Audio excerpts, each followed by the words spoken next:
हिमाचल प्रदेश एक पूरे देश में एक ऐसा राज्य है जहां कर्मचारियों की संख्या पॉपुलेशन के अनुपात में अगर हम देखें तो वो सबसे ज़्यादा है। और ऐसी परिस्थिति में स्वाभाविक है हिमाचल प्रदेश में कर्मचारियों की एक बहुत महत्वपूर्ण भूमिका प्रदेश के विकास में, प्रदेश की योजनाओं को ज़मीनी स्तर तक, नीचे तक पहुंचाने के लिए काम करने में रहती है। कोविड के चलते काफ़ी अरसे से इस बात को लेकर के हमसे बातचीत हो रही थी कि एक तो जेसीसी की मांग थी, कर्मचारी महासंघ के गठन की बात थी। उन सारी बातों को लेकर के हम आगे बढ़ रहे थे, लेकिन कोविड के दौर के कारण थोड़ा विलम्ब जरूर हुआ, लेकिन उसके बावजूद अब हमने सारी वो औपचारिकताएं पूरी की, महासंघ के गठन की। जो उसके बाद फिर दूसरा जो अभी आज हमने जेसीसी की बैठक भी बुलाई थी और जिसमें हमने महत्वपूर्ण घोषणा की है। वैसे हिमाचल प्रदेश में हमने कोविड के दौरान भी बहुत सारी जो कर्मचारियों से संबंधित उनकी मांगे थी, उनका समाधान हम समय समय पर करते रहे। लेकिन कर्मचारियों को भी इस बात के लिए धन्यवाद करना चाहूंगा क्योंकि उन्होंने भी कोविड के चलते बहुत ज्यादा दबाव अपनी मांगों के लिए नहीं रखा और सहयोग किया। सारी हालात परिस्थितियों को समझते हुए उन्होंने इसमें सहयोग दिया।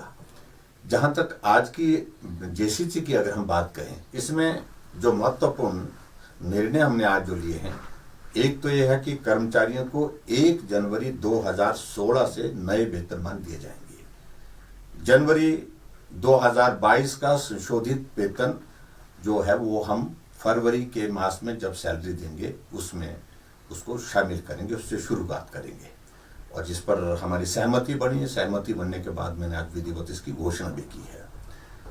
और उसी प्रकार से जो पेंशन, जो पारिवारिक पेंशनरों की जो पेंशन एवं सेवानिवृत्ति के जो लाभ की बात है, वो 1 जनवरी 2016 से संशोधित दिए जाएंगे। एक ये भी निर्णय उसमें हुआ है पेंशनर्स के लिए विशेष तौर से, क्योंकि उनकी संख्या भी हिमाचल प्रदेश में बहुत बड़ी है। और उसी तरह से आगे बढ़कर के कर्मचारियों और पेंशनरों को जो महंगाई भत्ता, महंगाई राहत देने की अगर बात है तो वो राहत भी जो लाभ संशोधित वेतनमानों व एवं पेंशन पर दे रहेगा, ये भी हमने साथ में उसको जोड़ा है। यानी कि कर्मचारियों को जो पेंशन वाले जो हमारे भाई हैं जो रिटायर हो गए हैं, उनको जो महंगाई भत्ता, महंगाई राहत जो है वो संशोधित वेतनमानों के साथ वो दे होगा। और इसी प्रकार से एक और हमने कर्मचारियों के संदर्भ में एक निर्णय जो लिया, कुल मिलाकर के नए वेतनमानों व पेंशन संशोधन करने से प्रदेश के कर्मचारियों को और पेंशनरों को लगभग 6,000 करोड़ रुपए के वित्तीय लाभ इसमें होंगे। तो एक साइजेबल अमाउंट जिसको हम कह सकते हैं कि हमारे कर्मचारियों के लिए हिमाचल प्रदेश में जो पेंशनर्स हैं उनके लिए देने की आज हमने जो विधिवत एक जेसीसी की बैठक में घोषणा की है। कुल मिलाकर के वित्तीय लाभ अगर आज हम सारे मिला करके देखें तो 7,500 करोड़ रुपए के वित्तीय लाभ कर्मचारियों को और कर्मचारियों के अतिरिक्त जो हमारे जो पेंशन वाले लोग हैं, जो पेंशन धारक है, तो उनको ये मिलने वाला है। कोविड के इस दौर के बावजूद भी कर्मचारियों के लिए इतनी बड़ी राहत देना, इतनी बड़ी मदद करना, तो ये कठिन लग रहा था, मुश्किल लग रहा था, लेकिन उसके बावजूद भी हमको करना है। इसलिए करना है क्योंकि कर्मचारियों का एक बहुत बड़ा कंट्रीब्यूशन रहता है स्टेट के आगे बढ़ाने में।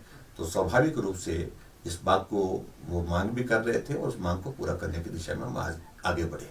निश्चित रूप से इस बात को लेकर के भी हम कुछ चीज़ों को लेकर के सोच तो रहे हैं कि हम कुछ करें, लेकिन ये हमारे लिए एक तरह की आप बताऊं इस तरह की स्थिति भी रहती है क्योंकि हमारा पे कमीशन और सारी चीज़ें जो कर्मचारियों से संबंधित जितने भी मसले हैं वो पंजाब से संबंधित रहते हैं। तो इसलिए ये करने कुछ एक चीज़ें तो हमारी उस तरह से हमको करनी ही है क्योंकि पंजाब वालों ने अपना पे कमीशन की जो है वो अनाउंसमेंट करने के बाद उसकी इम्प्लीमेंटेशन की दिशा में आगे वो बढ़े हैं और हिमाचल प्रदेश को भी उसको फॉलो करना है। कॉन्ट्रैक्ट वाला एक बहुत बड़ा इशू था जिसमें जो हमारे जितने भी हमारे कर्मचारी लगे हैं उसमें से एक बात आ रही थी कि जो 3 साल से उसको 2 साल तक किया जाए, वो हमने 2 साल तक करने का एक निर्णय लिया। और इसके अतिरिक्त बाकी जो हमारे कर्मचारी हैं, अलग अलग जो उन कर्मचारियों के लिए भी हमने हिमाचल प्रदेश में सबको 1 साल का जो है वो उसको कॉन्ट्रैक्ट पीरियड में छूट दी है। वो सभी कैटेगरीज को, अलग अलग कैटेगरीज है, इनका जिक्र करें तो लंबा समय लगता है उसमें, लेकिन सबको हमने उसमें राहत देने की दृष्टि से एक शुरुआत की है कि कॉन्ट्रैक्ट पीरियड को कम करने की बात। और जो 2 साल करने की मांग काफी अरसे से चल रही थी, और ये हमारी कमिटमेंट, एक ऑनेस्ट कमिटमेंट भी थी हमारी सरकार की ओर से कि उसको हम करेंगे।